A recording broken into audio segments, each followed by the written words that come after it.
আমার পিতার মতো বয়সে এখানে অনেকে আছে। আমার আব্বা ইন্তেকাল করেছেন, আল্লাহ আমার আব্বা সহ যারা মুরব্বীরা ইন্তেকাল করেছেন, আল্লাহ তাদের জান্নাত বেশি করুন। আপনারা আলহামদুলিল্লাহ এখন তো একটা জায়গায় আছে।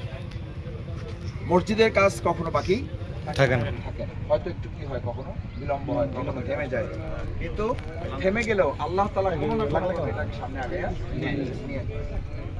আমি শফিকুল ইসলাম মাসুদ, আপনাদের সন্তান, আপনাদের কারণ আলহামদুলিল্লাহ আপনারা আমাকে দোয়া করতেছেন, আল্লাহ রহম করতেছেন, তার কারণে আমি ছোট ছোট কিছু কাজ করার চেষ্টা করতেছি। আমার ব্যক্তিগত এই উদ্যোগটা কিন্তু সরকারি কোনো উদ্যোগের সাথে সম্পৃক্ত, কারণ আমি সরকারি কোনো লোক না, আমি কোনো এখনো জনপ্রতিনিধি না, আমি আপনাদের ভালোবাসার মানুষ।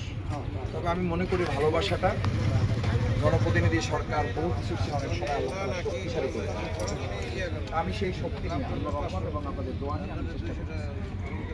এই মসজিদের বিষয়ে আপনারা বলেছেন, এই মসজিদের সাথে যদি থেকে সম্পৃক্ত হয়ে আমি কিছু কাজ করে দিতে পারি, এটা আপনাদের এই মসজিদের যতটুকু লাভ আছে আমার লাভ বেশি। কারণ এটার কারণে আল্লাহ যদি আমাকে মাফ করে, তাহলে সেটা হবে আমার জীবনের সবচেয়ে বড় সফলতা। এর কারণে যদি আল্লাহ তাআলা আমাকে জান্নাতের কোনো উসিলা হিসেবে গ্রহণ করে, এটা হবে আমার জীবনের সবচেয়ে বড় অর্জন।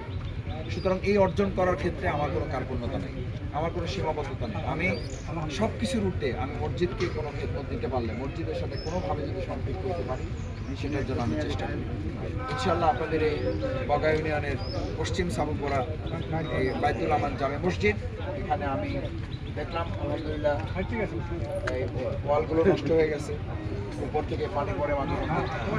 এই যে পানি পড়ে এবং এই কষ্টটা লাঘব করার জন্য আমি যত দ্রুত পারি ইনশাআল্লাহ মসজিদের কাজে আলহামদুলিল্লাহ যত দ্রুত পারা যায় আমরা চেষ্টা করব ইনশাআল্লাহ। আপনাদের সভাপতি আছেন, চেনেন তো নাকি?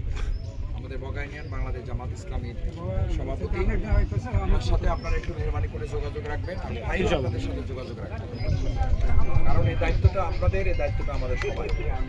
ঠিক আছে ইনশাআল্লাহ, ইনশাআল্লাহ তাআলা আমাদের কবুল করুন।